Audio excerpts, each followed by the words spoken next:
السلام علیکم۔ میں نے اپنی زندگی سے یہی سیکھا کہ اللہ سے محبت کر کے بھی دنیا کی محبت سے خالی نہیں رہتا۔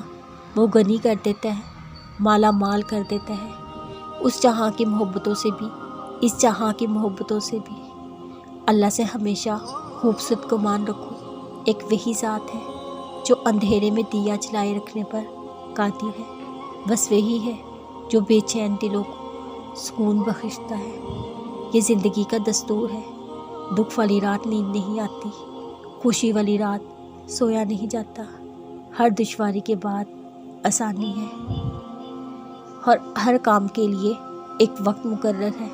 نصیب کا لکھا مل کر ہی رہتا ہے، کب، کہاں اور کیسے یہ صرف اللہ جانتا ہے۔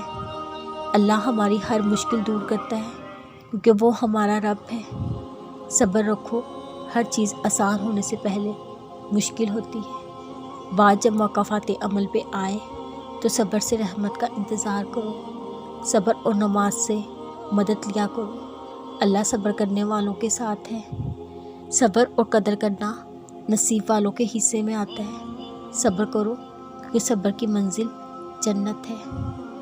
تم اب تک تکلیف میں رہ کر ماضی کو بھلا نہیں پا رہے تو امتحان مکمل ہوتا ہے جب آپ صبر کرتے ہیں۔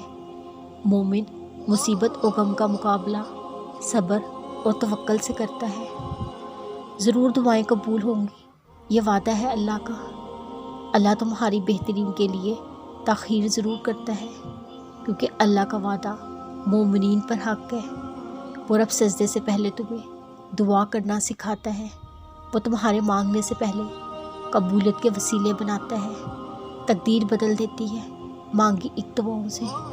کچھ تو ہے جو اس نے بدلنے کا سوچا ہے، اور رب تمہاری دعاؤں کو ایسے قبول فرمائے گا کہ تم اپنی تقدیر پر حیران رہ جاؤ گے۔ اچھا سوچو، اچھا ہوگا، بہتر نہیں بہترین ہوگا۔ یقیناً آگے اس نے ضرور کچھ بہترین سوچا ہوگا۔ صبر کرنا اگر اتنا آسان ہوتا، اللہ نے صبر پر اتنا اجر نہ دیا ہوتا۔